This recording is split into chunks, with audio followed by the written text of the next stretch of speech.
Hi there. We've been exploring the inner space of contemplative prayer.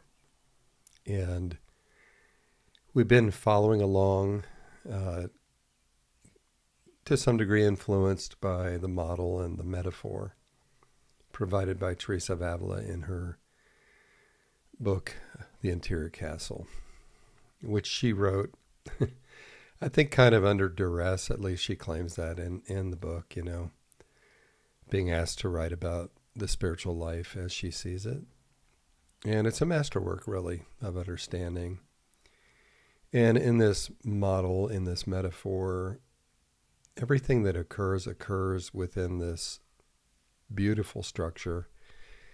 And the structure is your own self. So, she really invites us to consider the beauty of our being and its depth and its possibilities. And the invitation, if you follow it along, is whether you've practiced a lot of contemplative prayer or are just beginning. The message is there's an endless, unlimited horizon of experience of God's love. And we've also held in our group that the self could be tended to and cared for. Modern psychological science tells us that there is such a thing as mental health, and it has certain signature elements. And so in a way, pursuing mental health is like not the same as an encounter with God exactly, but it's like caring for the house in which all of that spiritual life dwells. So it's making sure that that house is well cared for and well understood, that it's that we know the place where God dwells as ourself. And I had suggested that there's an approach to therapy called acceptance and commitment therapy, which offers a model of human mental health that could really blend and work together nicely with a contemplative life. And there's a meditation that's not directly faith-based, that's just a meditation on your own being that helps you kind of look at and examine elements that really are key to mental health. I don't want to go into this in any long-winded way. I want to dive right into that meditation, which I promised I would record and share with y'all. So that's what this is. And maybe I'll make a few comments afterwards, but you can mark this moment as the beginning of the meditation for future use. So I'd invite you to find a way to sit. You could do this in any posture, but I really think there's something special about sitting, especially sitting on a firm surface that doesn't support your back so that your core and your back are supporting themselves. And, let your shoulders eventually drop into place away from your ears, maybe a little bit back so your chest is kind of opening up. And gently push your feet into the floor. And get a sense of that ground beneath you, that precious place where you are. This is where you are right now.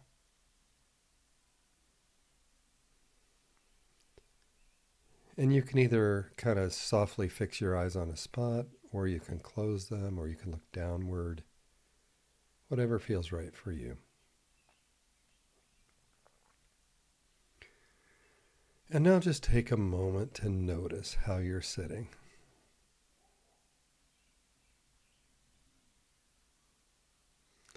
And notice how you're breathing.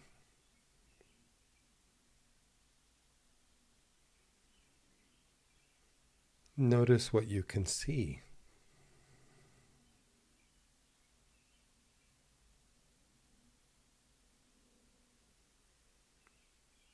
And notice what you can hear.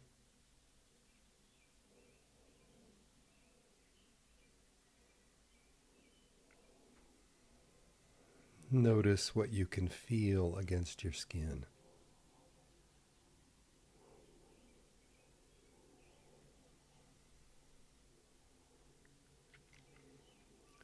And notice what you can taste or sense in your mouth.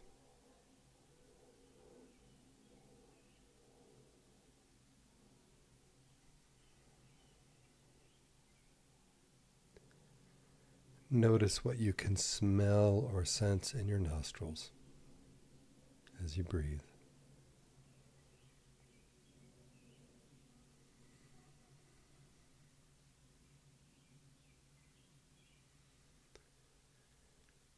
And notice what you're feeling in this moment.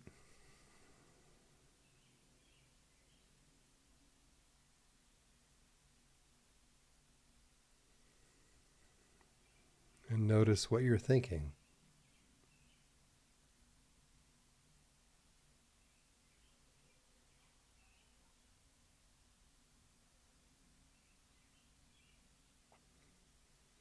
Notice what you're doing.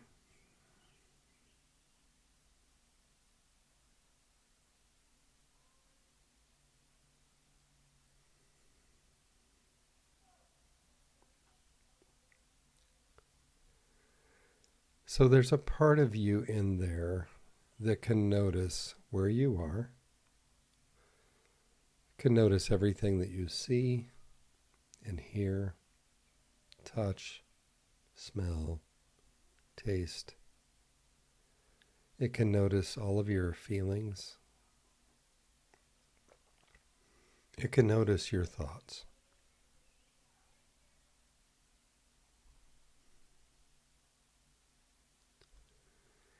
And in everyday language, we don't have a great word to describe this part of ourselves. I'm just going to call it the observing self. But you don't have to call it that. You can call it whatever you like.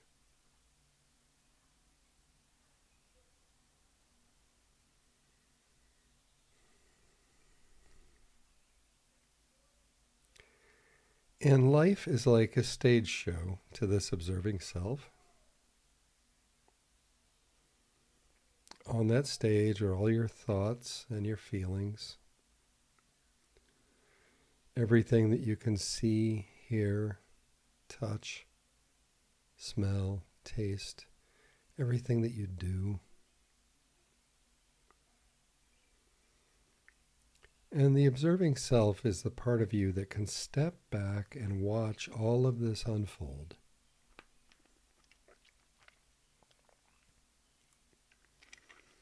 It can also focus in on any one part, move its attention around, or it can go back and zoom out and take it all in at once. It's supremely flexible.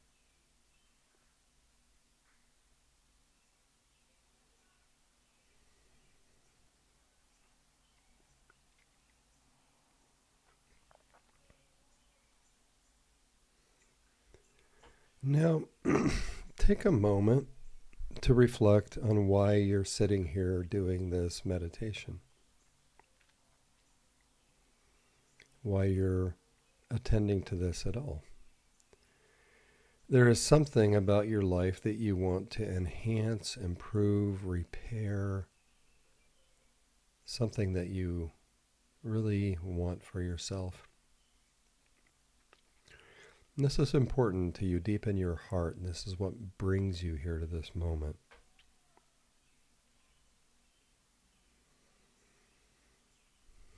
It could be something really intensely heavy or something bright and inviting, but there's something that brings you here to this moment. Maybe many things.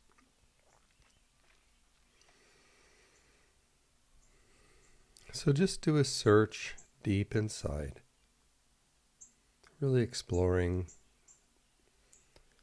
to clarify the values, the things that matter to you, that would bring you to this moment in this practice.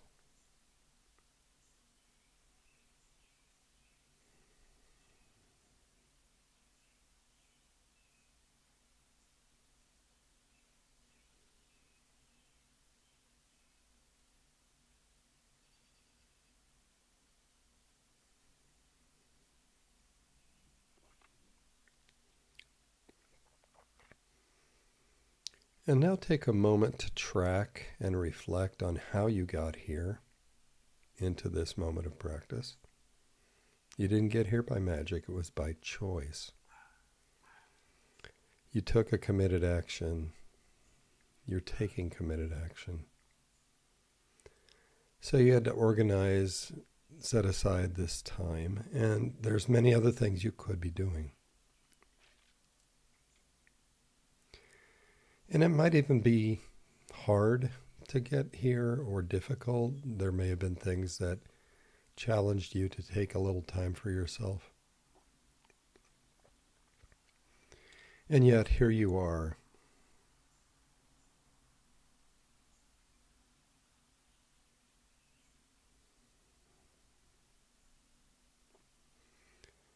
And see if you can recognize that right now, here in this moment, you are taking action. You're sitting, doing an exercise, and you probably have all sorts of thoughts whizzing through your head and all sorts of feelings passing through your body.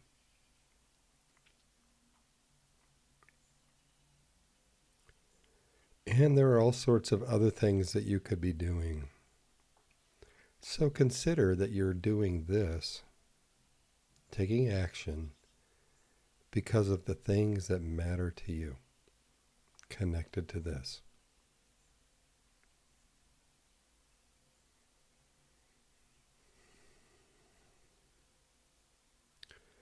Take a moment to really notice this sense of yourself taking action.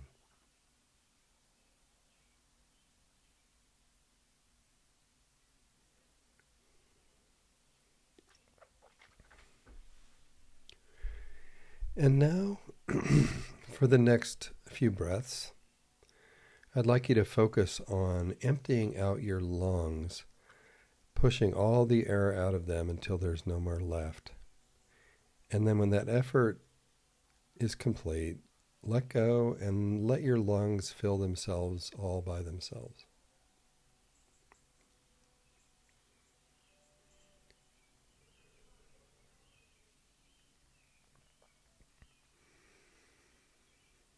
And then really noticing the breath flowing in and out.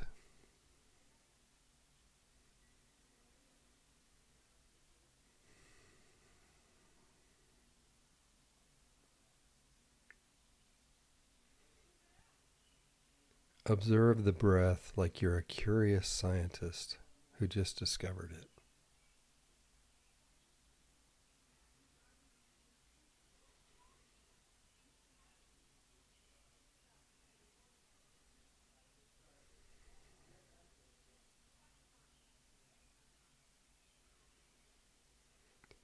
Notice how once the lungs are empty, they automatically fill all by themselves.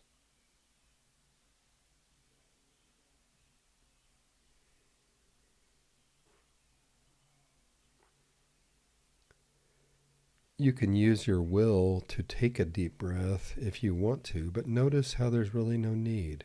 The breath happens by itself.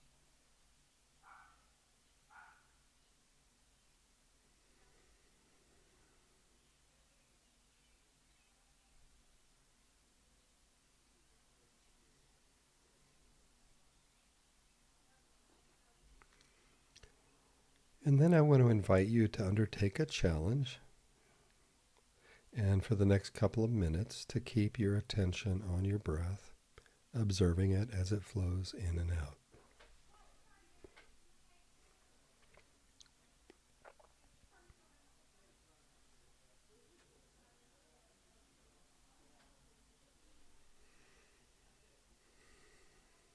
And you'll find this difficult because your mind is a masterful storyteller. It will tell you all sorts of interesting things, stories to grab your attention, and it'll pull you away from what you're doing.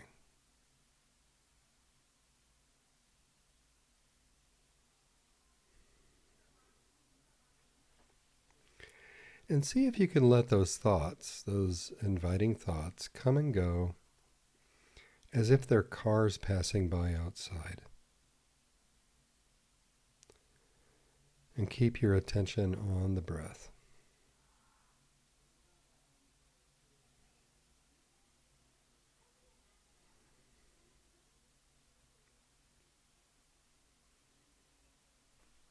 Notice your breath flowing in and out.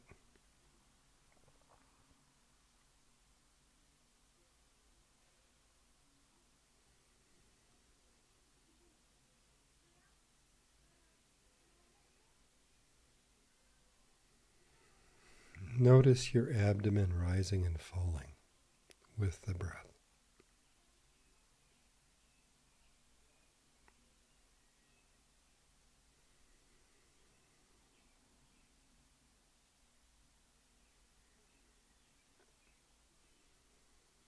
Notice the rise and fall of your chest.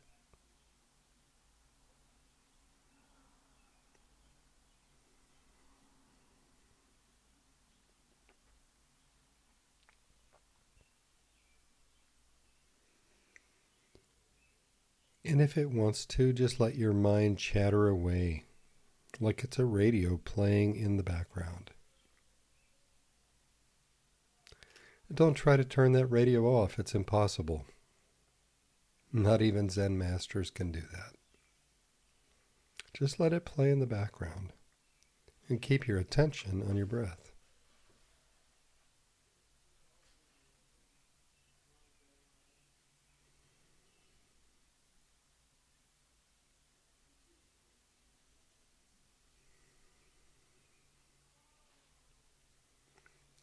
And from time to time, your mind will succeed in distracting you. It will hook you in with a good story. And you'll lose track of your breathing. That's normal and natural, and it will happen repeatedly. The moment you realize this has happened, take a moment to note what hooked you, and then gently refocus on your breathing.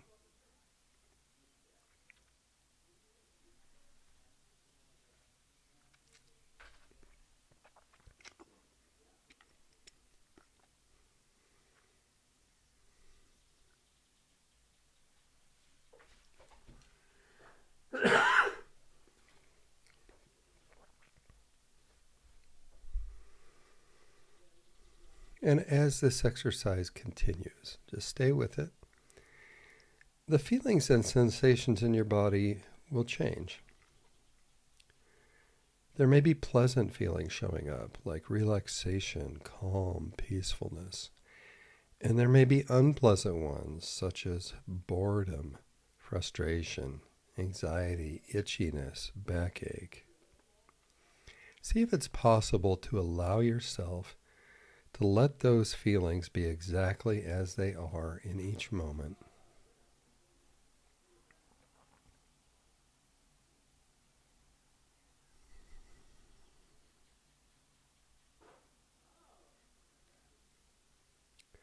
Don't try to control your feelings. Experience them. Let them be as they are, regardless of their pleasantness or unpleasantness, while your attention keeps coming back to your breath.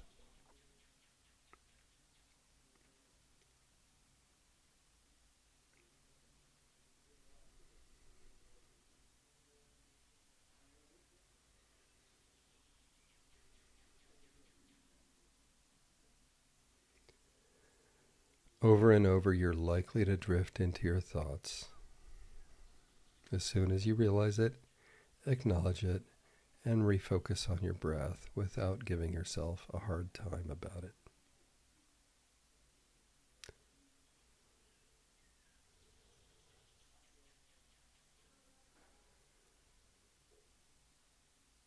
And consider, this is not a relaxation exercise. It's an awareness exercise. You're not trying to relax. The aim is to let your feelings be as they are, to feel whatever you feel without a struggle, to allow it. So if you notice difficult feelings, you can articulate them to yourself. Here's a feeling of frustration. Here's a feeling of anxiety or stress or boredom. Acknowledge it's there and keep your attention on your breath.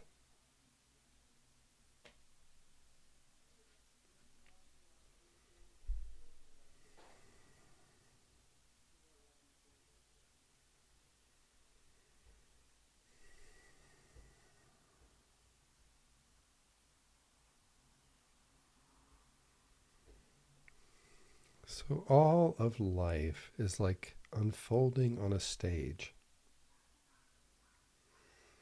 And on that stage are all of your thoughts, all of your feelings, and everything you can see, hear, touch, taste, and smell.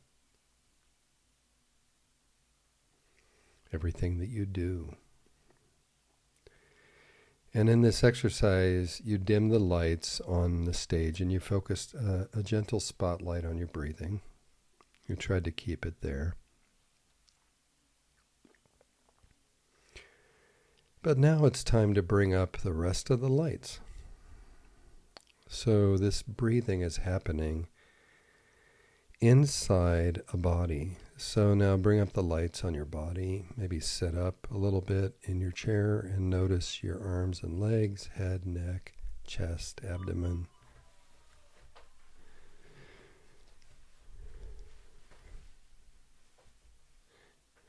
And your body is inside a room.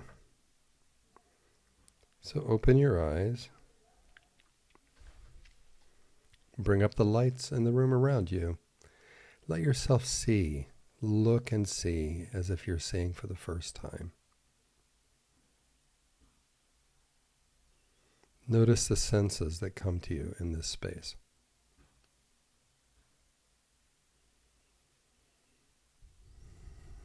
And notice what you're feeling.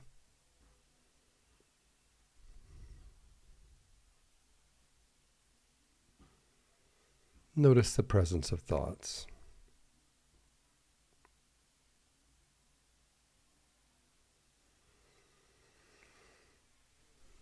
So again, there's a part of you in there that can notice everything. Everything that you see, hear, touch, taste, smell, think, feel, or do in any moment of your life. And I would even say this observing self has always been noticing. It's the only thing in your life that has stayed the same. Is this little part of you, or maybe a big part of you, maybe it is you, that's just observing and interacting and observing, zooming in, zooming out, taking a wider view.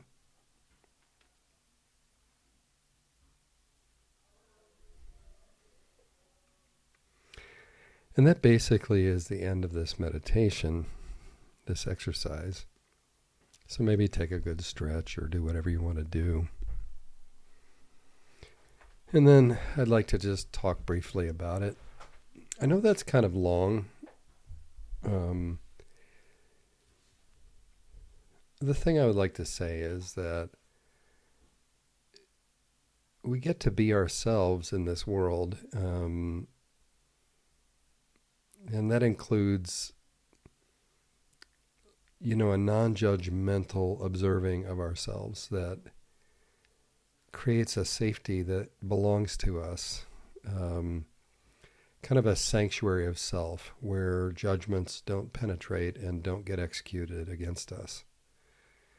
And hopefully this also helps us not judge life in general, that we can let things be as they are. It doesn't mean we're passive, we're actively involved. We're living our values, we're taking action, and we're paying attention and noticing. Now, how this translates into the spiritual life, every bit of it is present in a contemplative experience. And maybe you could take your own time to kind of reflect on how each piece of this shows up in the space where you're trying to relate to the divine within, where you're trying to have that assumption of being loved, cared for, understood, and